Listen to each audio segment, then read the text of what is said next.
میرا پیارا پاکستان، انگریزوں نے ہندوستان سے رخصت ہوتے وقت اسے بھارت، مغربی پاکستان اور مشرقی پاکستان میں تقسیم کر دیا تھا۔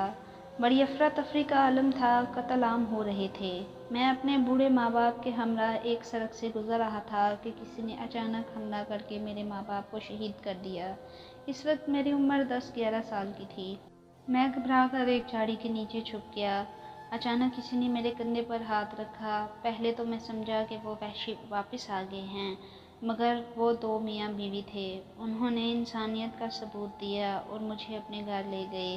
مجھے اس وقت مسلم اور غیر مسلم کا فرق معلوم نہیں تھا، دونوں سکھ خاندان سے تھے۔ گھر لا کر سردار جی اور ان کی بیوی نے مجھے پیار سے کھانا کھلایا اور وہ بے اولاد تھے اور مجھے اپنے بیٹے کی طرح پیار کرتے تھے۔ جب حالات بہتر ہوئے تو مجھے اسکول میں داخل کرا دیا۔ میں 4 سال تک وہیں رہا۔ مجھے پاکستان جانے کا بہت شوق تھا۔ میرے والدین اکثر ذکر کیا کرتے تھے کہ ہم لوگ آزاد ملک پاکستان جائیں گے۔ ایک رات ہلکی ہلکی بارش ہو رہی تھی۔ پاکستان آنے کے شوق میں اپنے محسنوں کو چھوڑ کر نہ چاہتے ہوئے بھی وہاں سے بھاگ کھڑا ہوا۔ سڑک پر ایک فوجی ٹرک جا رہا تھا۔ انہوں نے مجھے لاوارث سمجھ کر ٹرک میں بٹھا لیا اور میرے کہنے پر وہ مجھے پاکستان کی سرحد پر چھوڑ گئے۔ میں بری طرح رو رہا تھا۔ رات کے اندھیرے میں سرحد سے گزر کر ایک گاؤں میں آ گیا، جہاں ایک بوڑھی عورت نے ترس کھا کر مجھے اپنے گھر پناہ دے دی۔ بوڑھی عورت کے پاس کچھ عرصہ گزارنے کے بعد میں لاہور شہر آ گیا اور ایک دکان پر ملازمت کر لی۔ اس دکان میں ملازمت کرتے ہوئے مجھے کئی سال ہو گئے تھے۔ ایک دن 2 میاں بیوی اس دکان پر کچھ خریداری کے لیے آئے تو انہوں نے مجھ سے میرا نام پوچھا۔ مجھے اپنا نام خود معلوم نہیں تھا۔ میرے اصل والدین مجھے نوشا کہہ کر پکارتے تھے، شاید پورا نام نوشاد ہو۔ جب میں سکھ خاندان میں آیا تو وہ بالاجی کہنے لگے۔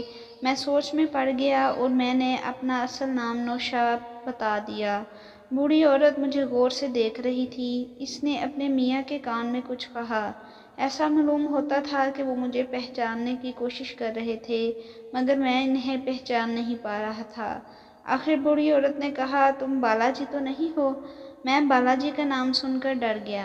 انہوں نے میرے چہرے کا رنگ فقط دیکھتے ہوئے کہا، بیٹا گھبراؤ نہیں، تم ہمارے بیٹوں کی طرح ہو۔ یہ کہہ بوڑھی خاتون نے میرے سر پر ہاتھ پھیرا۔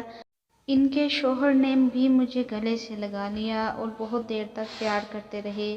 انہوں نے بتایا کہ جب تم چھوٹے تھے اور اپنے والدین کے قریب بیٹھے رو رہے تھے تب ہم ہی تمہیں اپنے گھر لے گئے تھے، مگر تم پاکستان آنے کے لیے بے قرار تھے۔ پھر تو میں بھی ان سے چمٹ گیا۔ دونوں میاں بیوی نے بتلایا، تمہارے جانے کے کچھ عرصے بعد ہم نے بھی پاکستان آنے کا فیصلہ کر لیا۔ ہم اپنا ذاتی مکان فروخت کر کے پاکستان آ گئے۔